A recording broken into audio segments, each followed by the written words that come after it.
I want to bring on a guy who I met 8 years ago. He was here for the International UFO Conference going on in Phoenix. You know him. There is no guest or anybody I've ever talked to that creates as much reaction as Jeremy Corbell. Jeremy, it's great to see you. Great to see you again, John. This whole subject of UFOs, you have been on the front of it. Tell me how you first got interested in it. Yeah, I think like everybody else, man, it was just like as I was growing up, you hear about UFOs. It was very different back then. When I was 13 years old in 1989, it was really like a beyond taboo. You got to be kind of crazy to talk about this stuff.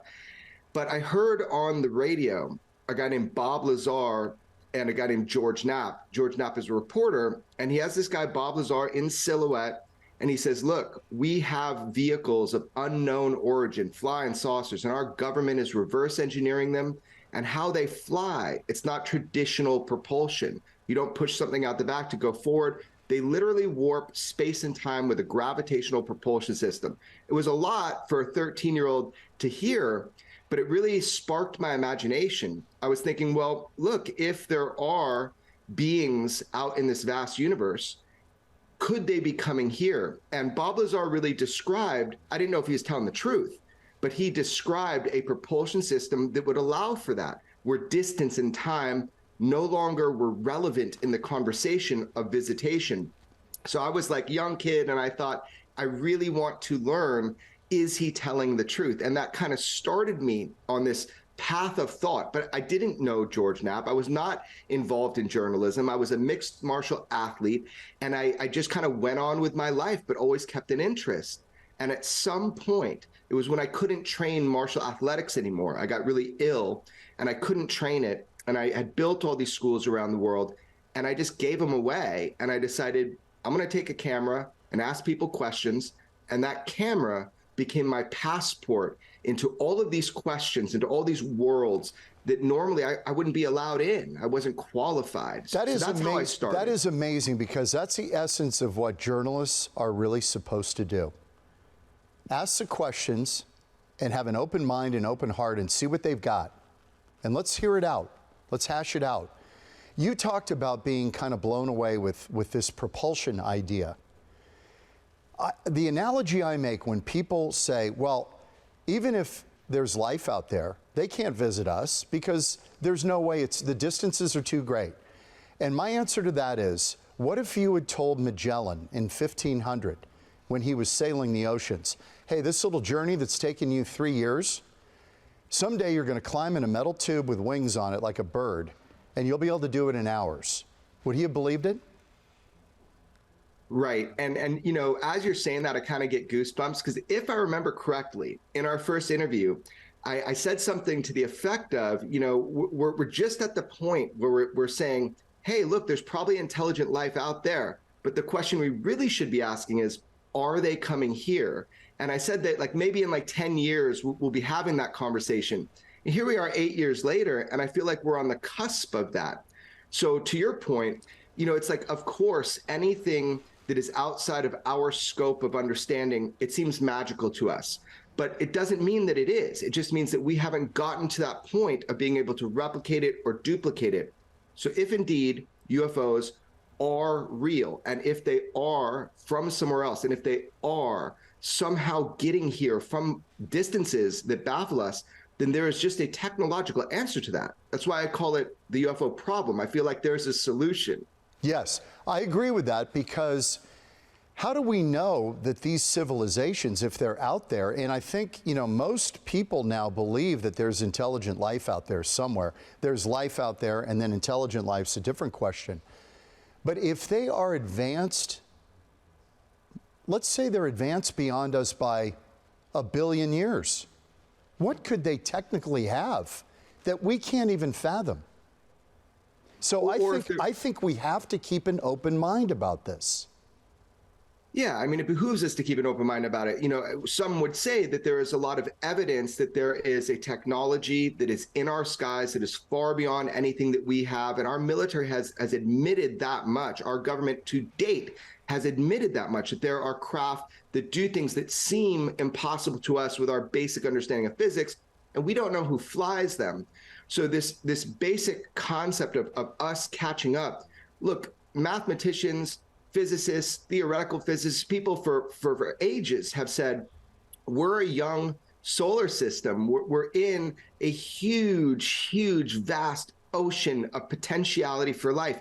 Of course, life, and even intelligent life, exists out there somewhere. But the question always is there a capability to get here? I don't think anybody argues anymore now that every time we look, we see further out into the cosmos. We see planets that have the same compositions, that have liquid water, that have the potential for life. Why would it be that in such a vast, statistically, it would be impossible that there would be no other type of life forms, but why would we, our hubris, say that we're the top, baby, this is all that's happened, this is how, we're the only ones that develop, as you're saying, there are likely star systems and exoplanets that harbor life that have had longer than we have had to develop technologically, but also it's possible that the technologies or the development on those exoplanets have just taken a divergent path. Maybe they're not burning fossil fuels. Maybe they learned different types of ways to manipulate our physics that just put them on a different trajectory than here on Earth. Okay, so this is the thing that's gotten my attention. When we met first time 8 years ago, this was kind of a taboo subject. And I know you were skeptical of me because you dealt with journalists before, but again, my posture is, I have no idea. And if I pretend I actually know the answer, I'm an idiot. There's so much we don't know that to claim, well, this is nonsense, that is so ridiculous as a journalist to just say, nah, it can't be. So my posture's been, we're going to just explore this and talk about it. But what's interesting and what's changed, and I want to know why you think it's changed, the government is now saying, yeah, there's stuff going on that we can't quite explain. They're opening hearings. They're talking about it openly. Now they've opened 2 portals for the government, for pilots, military, to put videos in, then another one for the public to put their stuff in that they observe. They are now inviting this, and I'm wondering why. And my only suspicion is that they are concerned that we might make contact sometime in maybe the near future, and they want to soften the battlefield so that we don't freak out collectively if that were to happen.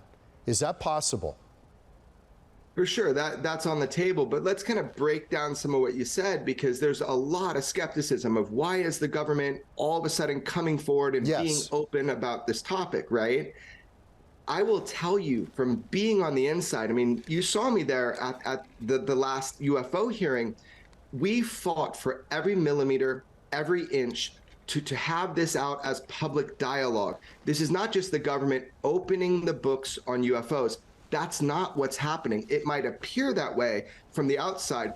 This has been a battle. This has been a battle. People that have come forward who are parts of these programs to what they say reverse engineer these craft, pilots coming forward, and you've seen talking with me and going on record, saying this is what I experienced and providing evidence and proof through leaks that there was something anomalous occurring. Every inch of this has been fought for through public will. The public are the ones asking the questions. The government, as a big entity, is responding to public interest. And we do hope that there will be transparency and truth in those answers that we're trying to get. But people should hold skepticism. Our government has no vested interest in letting the public know the actual reality of what UFOs represent to humanity, other than something like what you just said, which is a terrifying concept, which is that, look, you're going to find out pretty soon. We better get ahead of it. And in fact, there was a letter that was put forward through the Canadian Ministry of Defense. And this letter said, hey, we're seeing all of these leaks. Someone is going to spill the beans that the Five Eyes Foreign Materials Program has been has been reverse engineering these craft of unknown origin, these UFOs. That is an actual physical document that George Knapp and I obtained. it's pretty wild. So you could be right. There might be the sense of, look, this is coming out, come hell or high water, the easy way, the hard way, maybe from the visitors themselves. We should get ahead of this. That's kind of what I'm wondering, because the government never does anything the easy way. They got to be pushed. And I know you're pushing, but there's a piece of this that makes me, all of a sudden they're very compliant to a certain degree. And you start to go, well, why are they suddenly saying, yeah, let's open the aperture. Let's open the, pilots come forward and tell us what you've seen. Where before they were ostracized. They were ostracized by their higher command. That's where you and George, you're the guy, and when you were 13, who you listened to on a show and heard him, you now work with him, you and George. And that's right. They come to you, and you've become the clearinghouse for a lot of this stuff. Yeah, that's true. So, yeah, George and I have been working together now for actually over a decade. We just, when I was 13, I just got into it, but I had this funny experience. I started calling him for a couple years it took to get through. But yeah, we work together almost every day now. We have our show called Weaponized, and we put, some of this information forward. We have become a clearinghouse. And why is that? It's because people trust us not to twist their words, not to try, we protect our sources, first of all, but we've acted worthy of their trust. So that is something that has happened since when Commander David Fravor confided in me about everything that happened with the Tic Tac UFO thing before it was public, before it was all over the New York Times. So this idea that people are coming forward to the government, let's talk about that for a second. Again, from the outside, it appears that they've opened the aperture, as you said. Here's my fear about that. If we go back through government campaigns and programs about UFOs, you can really kind of look at Project Blue Book. Project Blue Book was supposed to be this openness. Look, we know UFOs are an issue. In 1952, UFOs buzzed over the Capitol building. It was a big deal. Every paper wrote about it. Everybody saw them. So our government said, look, with Project Blue Book, we're going to get to the brass tacks on this. We're going to tell the American public you got a need to know and a right to know. But that's not what happened. In retrospect, you look back, and everybody involved with Project Blue Book said it was a whitewash. It was a cover-up. It was to pacify the American public, to convince them that it's crazy to talk about UFOs, and you're silly. You're silly to do it. And serious people don't look at UFOs. That was the mandate of Project Blue Book, was to put it under the rug, say nothing to see here, move on. That ended in 1969. They said, we're not interested in UFOs, move on. Well, we've come to find out that's a lie through historical documents and other programs that have now been acknowledged to study UFOs. So the fear is that it looks like the aperture is opening up within our government. We're getting hearings, we're getting whistleblowers, they've got a reporting site. Are they going to report that to us? Are they going to give us the truth? Well, okay, let's back up a couple of minutes in this conversation, because you mentioned reverse engineering craft that have been recovered. This came out in this testimony a few months ago. I'm trying to remember the gentleman's name. You know it? David Grush. Yes. He is kind of an impeccable source. He's an information guy. He's an intelligence guy. And he says we are in possession of craft. He went beyond that, though. He said we're in possession of alien life forms that were piloting these crafts. Is this for real? It is, John. And let me tell you how I can tell you that. David Grush came to me and George Knapp first. I was actually filming at the time in a public space, and I caught the moment that David Grush first time broke outside of the intelligence community, first time I ever talked to a journalist. He leans over to George Knapp. I just happened to be having my camera going, so it's an astounding moment. We've come to know David Grush because he didn't come to us to make all of this public. He came to us for protection. He was feeling reprisal, not just feeling it, he was experiencing reprisal. Understand who David Grush is. This is a career intelligence officer, highest clearances that our country has to offer. He was officially tasked by the UAP-TF. So UAP just means UFO, TF means task force. So when this was going on, They told him, they mandated him, go to every compartmentalized Black program, every SAP, Special Access Program, look through and see if we don't have oversight on anything that has to do with extraterrestrial technology or the exploitation and reverse engineering of these technologies. And he did. He went through it all. And guess what? He found that not only are we reverse engineering UFOs, but he called them biologics, non-human intelligence. You can say alien, anything foreign to us is alien to us, but non-human intelligence, biologics, pilots of these craft. It doesn't stop there. He then compiled all of that information, and because all of a sudden they were trying to shut him down, he got real reprisal. He was worried for his safety, his personal well-being. He went to the Inspector General of the intelligence community, kind of like the cops for the intelligence community, and he provided all the witness testimony. Here are 40 people that worked on these programs. These are the program names. This is what our government has been doing in secret, and there's been a cover-up. But the ICIG, the Intelligence Community Inspector General's office, they didn't just take his word for it. They pulled in those 40-plus witnesses.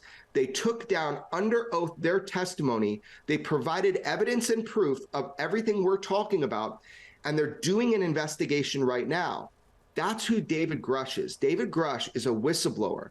And kind of like Bob Lazar, but for different reasons, he came forward because he saw injustice. He was talking truth to power. He said our government's covering it up. And this is not something that should or can be hidden from the American public. And the government is still insisting, after all this, his testimony before Congress, that there's no evidence that any of this stuff exists, that he's saying it's hearsay, it's stuff he's heard from other people, but they insist it isn't there. What do you say to that? Not exactly. So let's break that down. Okay. So you have what's called ARROW. ARROW is the new kind of UFO program that is forward-facing, that is public, right? People know about that. There are other UFO programs that I can tell you as a journalist that exist right now that are not public. But ARROW is the forward-facing one, kind of like the Project Blue Book of our era. You know, let's get to the bottom of this. The thing is, they have not been able to get the information from David Grush because it's all wrapped up right now in his whistleblower complaint. They did say that some of the things that they have been able to verify from David Grush actually did happen. They're getting closer and closer to understanding that. But David Grush is one person out of many whistleblowers that I've spoken with who will be coming public that have presented their information to ARROW.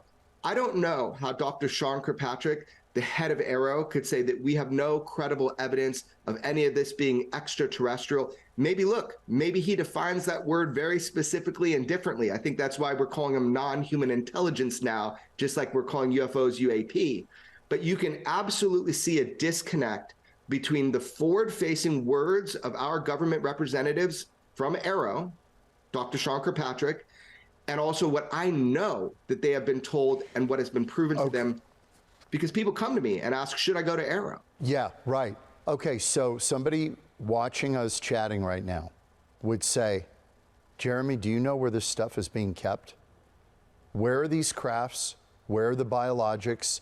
I mean, this is like the keys to the kingdom, if true.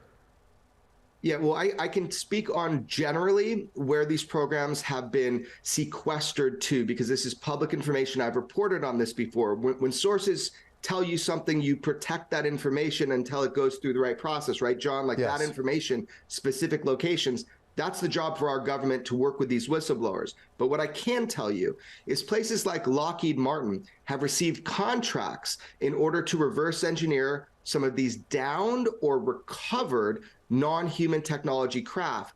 So think about Boeing, Raytheon, Lockheed. A lot of these aerospace contractors, you know, they've been given some of the technologies, some of them full craft. Like that is what I understand with Lockheed. Wow.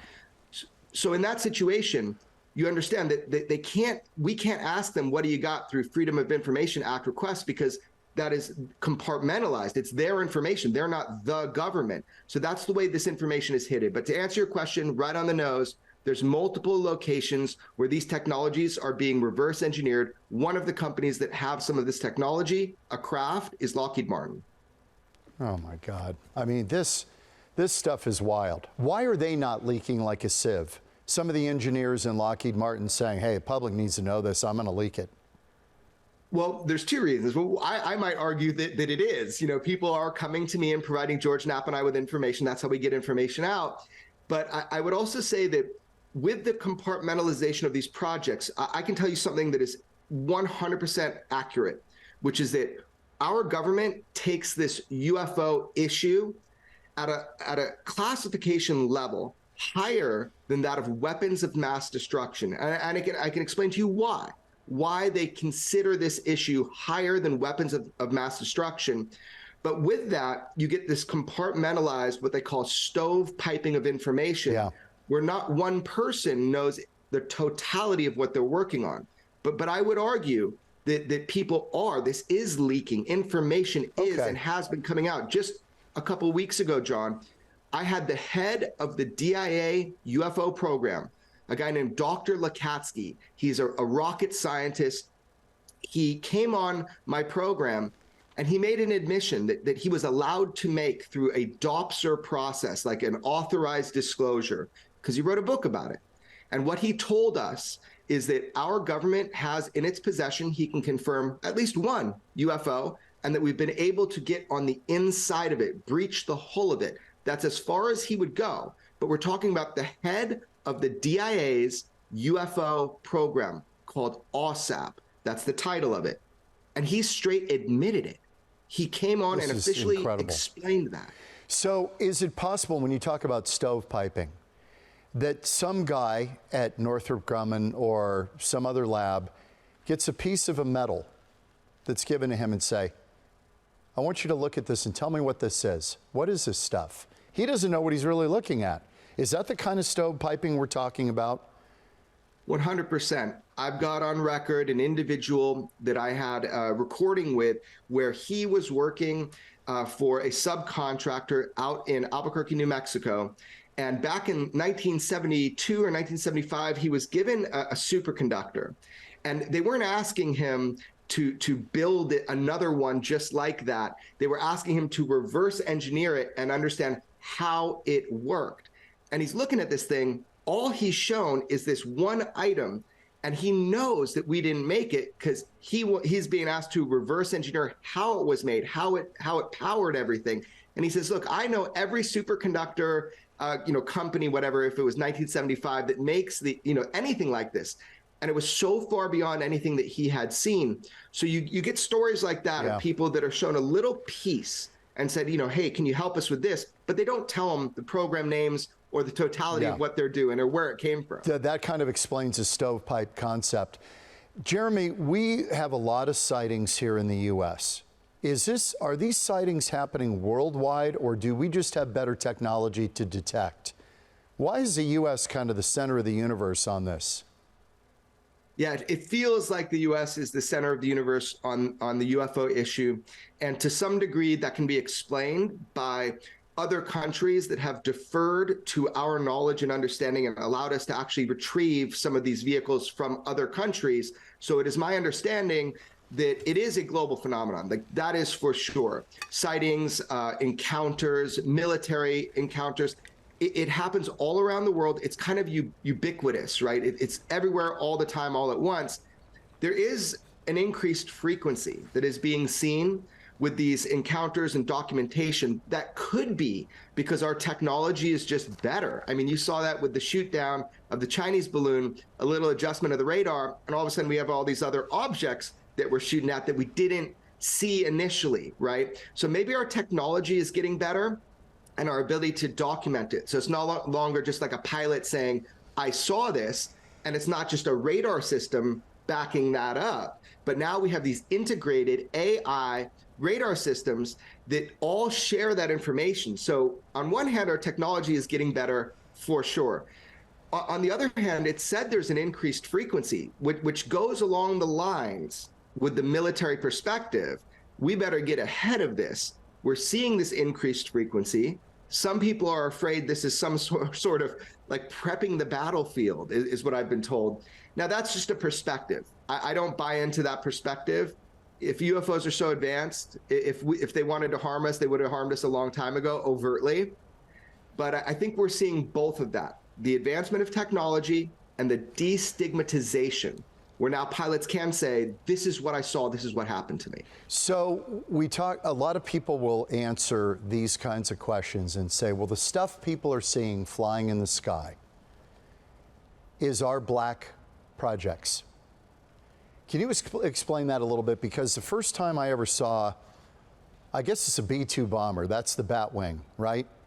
If that was being tested somewhere, and it was, and people saw it, they would have gone, what the heck is that thing? A flying wing? We'd never seen anything like that before. So you could imagine that people said, that's a UFO. That's something from another world. Is it possible that some of the things we're seeing are our black ops projects? Totally. And I wish that described every part of the UFO phenomenon, right? That would be so cool if we just had all this awesome technology. I've talked to pilots that flew like the stealth fighters, and they have been misidentified as UFOs many, many times. It's really bizarre seeing some of these strange flight morphologies, right? However, the problem remains that the UFO issue, the sightings, the encounters, because we're not talking just about sightings, John. We're also talking about conversations with pilots of these things. Yeah, these are military encounters. What's that? Military encounters. Yeah, military encounters. There have been really close proximity military encounters where there have been people that have experienced even some of these pilots. This is something that has been documented and recorded. There have been problems where they have turned on and off nuclear weapons, both in our countries and other countries. We're talking discs, flying saucers. So here's my point. My point is this, that it would be great if all of this was our technology. The evidence just doesn't suggest that. When you see a black project as a military pilot, you're debriefed, you got to go through it. You said, don't talk about this. In fact, it's the opposite. People are coming to them for information, being like, wow, what did you see? Because we don't have anything like this. So it's just been happening for too long. UFOs have been part of the human experience prior to us even having a military or human beings taking flight. So I'm just not sure how that can describe all the sightings. Okay, of all of the sightings, the one that I guess got my attention the most was the Transm Medium sightings. This is some kind of craft, and I want you to describe the encounter, that was in the air, went into the ocean, and just vanished without a trace, right? Gosh, they're all going against the wind. The wind's 120 knots. Right. So there's a number of these, but the one that you're talking about, people should know there's this kind of now very famous video that George Knapp and I obtained and released. It was from the USS Omaha, which is one of our warships in 2019. And the video to your eyes looks black and white, and that's because it's in a thermal signature. It's sensing heat. So you see this object that is shaped like an egg. I mean, it's spherical, and it's moving out over the water, and it appears to go into the water, but it's not me saying that. It's our government. George and I obtained and released internal documents from a briefing, a UFO briefing, and in that document, it clearly says that this object appears to be Transm Medium. They actually looked for it with a submarine, couldn't find any wreckage, couldn't find the object, but this is not one craft. This is one image of a craft. In 2019, there were over 100 UAP or UFOs that were buzzing 10 of our Navy warships simultaneously. We couldn't find where they launched. We couldn't find where they landed. They had incredible capability for duration. And even the helicopter pilots that were out flying that day in this operational area over 100 miles, they saw them going into the water. So they call that Transm Medium. What does that mean? Transm Medium means that from space to air to sea, you have no inertial effect when you penetrate these three boundaries. So it's like you slip into the water without a splash. It designates some sort of propulsion and technology that we ourselves have not mastered. That's what you see in that video, is an object that appears to be going into the water Transm Medium. But this isn't new. With UFOs, that Transm Medium capability has baffled the scientists working on this for decades. And for the military men and women that you've interviewed who've seen this stuff, does it shake them? Are they intrigued? are they like, wow, I'd love to fly that? What's their reaction to it? Yeah, different reactions for different people. If you go back to 2004, when Commander David Fravor saw the now famous Tic Tac UFO and Commander Chad Underwood filmed the Tic Tac UFO, Commander Fravor, you know, Top Gun fighter pilot, closest thing that you'll ever get to just, you know, our greatest fighter pilots. You know, his attitude was, oh man, I want to fly that. So that it just looked amazing. That's to him. the pilot. That's the pilot mentality right there. But there are other reactions. You know, sometimes there are negative biological effects to close proximity to UFOs and UAPs. And I really want your audience to know, I'm not just saying that. This is from government reports that are now public, that were done under this UFO program called OSAP, Advanced Aerospace Weapon System Applications Program. You can look it up. It's called the Defense Intelligence Reference Document. What kind of negative effects? Documented these ill effects on the human body when they get to close proximity what kinds to these of UFOs. things? What kinds of things are they experiencing? So there was a large study by the CIA, and a guy named Dr. Gary Nolan at Stanford did this research. He's talked about it. There were problems with the brain. So there was a lot of issues with degradation to the human brain. They suspect that happened not like an overt hostility. They expect that just being in close proximity to some of these propulsion fields may have had these negative effects on the human brain. But he studied it. He openly talked about it. He studied it for the CIA, and that's just one of the negative effects. I know for sure another one is a heart issue. This comes from the Rendlesham Forest case, which is an Allied base out in the UK. Very famous case where the people got close. These military individuals actually touched the UFOs, like a triangular UFO that was just hovering above the ground, and had heart damage that was caused by it. And actually the individual that had the heart damage couldn't get benefits to do the surgery and wasn't expected to have a long life. They finally admitted, they went to John McCain, and they finally admitted that he was there on that day of this UFO or UAP encounter, and they gave him full medical benefits, and he had a life-saving surgery that was done. So they're very serious issues where people are experiencing negative biological effects by getting close to these things. Okay, the other question has been, you know, for the skeptics, I guess, could this be China or Russia technology? We've talked about that a lot before. You say, if that's the case, we've got some problems, obviously, militarily. But you tend to lean toward this stuff is beyond human capability right now. Well, I tend to lean towards that it is not China and Russia. You know, there's a lot of unknowns here. This is definitely a foreign technology. Just where is it coming from? Who's operating it? Who's had this, you know, all the way back before the 50s, right? So why isn't it Russia or China? First of all, that would be very scary for the United States. If they had this technology, whoever has this technology first, game over, they win, total global domination. These things, it's weaponry, John. It can become weaponry. That's why it's classified higher than weapons of mass destruction, because these propulsion systems themselves can be considered a form of weaponry, the technology itself. But it's not just my thoughts, like it's not China or Russia. This has been stated that when these events happen, they can eliminate that it's ours, China, Russia, or any known technological nation that we are aware of. So I'm sure some UFO sightings, some of them are ours, some are China, some are Russia, but the core ones, the ones that I'm really interested in, the ships that are the size of football fields that pilots have reported, that's not a known actor. That's not a known terrestrial nation. And then you have NASA, a 33-page report from NASA into unidentified aerial phenomenon. It said most UAPs have mundane explanations. They turn out to be objects such as weather balloons, maybe planes. In a handful of cases, the origins are unclear. Some of them may even be optical problems from what's observing them, that the atmosphere and the optics make it look like something it's not. And they say, so as of now, they have found no conclusive evidence suggesting UAP have extraterrestrial Origins. That's from NASA. What do you say to that when the government comes out and says that?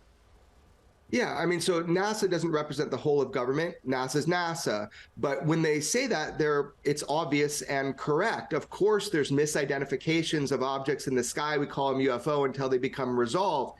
But remember, NASA has zero access to classified information. They were not giving any access to these special access programs or these other UFO programs data that our government has acknowledged that they've been running.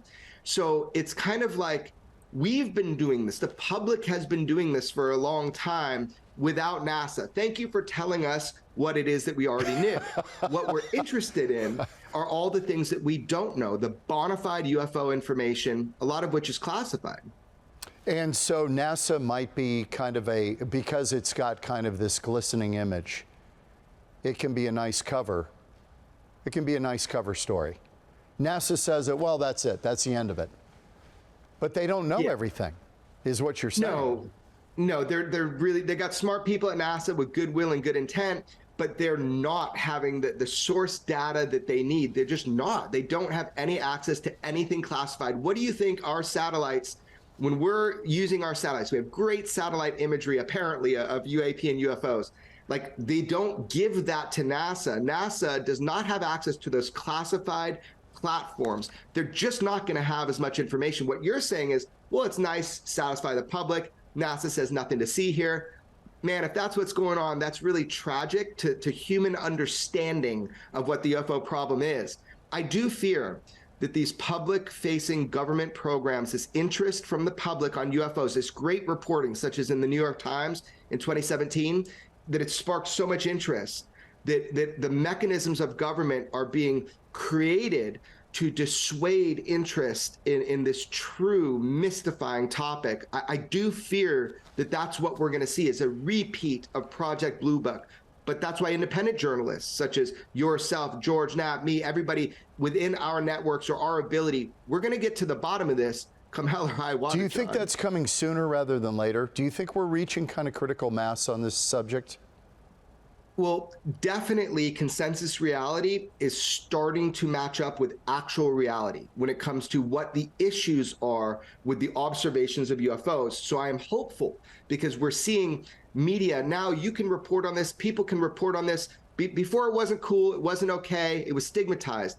That destigmatization process, especially in media such as yours, that's so good to have, that's powerful because it alleviates that burden and allows people to come forward and tell you what happened. So I am optimistic in that sense. But I got to tell you, it is a fight to get people to that congressional hearing, to have those whistleblowers put under oath, to sit there and watch it happen. It was surreal because it was such a fight just for that little bit of space to get that to happen. But look, we're not slowing down. It's going to keep going. Jeremy, we're winding down here. I'm very curious about this because I've wondered about this. We're also sending beacons out to the universe. We're trying to make contact, you know? We're peering deeper. We're sending signals out. It is the existential question, right? Are we prepared for the answer? If we were to get a hit, are we prepared as a global society to handle possibly making contact? Yeah, we're living in a different world. Things have changed so quickly over the last 100 years. And what have human beings done? We have adapted, we have integrated, we have survived, and we have thrived. I fear nothing in this world but ignorance. And the worst type of ignorance is self-imposed ignorance. It's a lack of curiosity. I have great admiration for the human spirit, for our ingenuity, for our adaptability, and for our ability to thrive in difficult situations. I think it would be expansive for humankind to finally have that first contact experience with another intelligent civilization. Obviously there are dangers involved when civilizations collide. We know that from history. But what I see, if I really sit here and look up to the stars and think about what I've been exposed to in all of this that I've been researching and documenting, is that we are beyond ready to take the next step of understanding of what it means to be human and part of a larger worldview. Whatever that worldview might be, it might be stranger and bigger and more uncomfortable than just saucers coming from other star systems to come see Earth because we're exciting to watch and some sort of tourism. It might be weirder than that, John.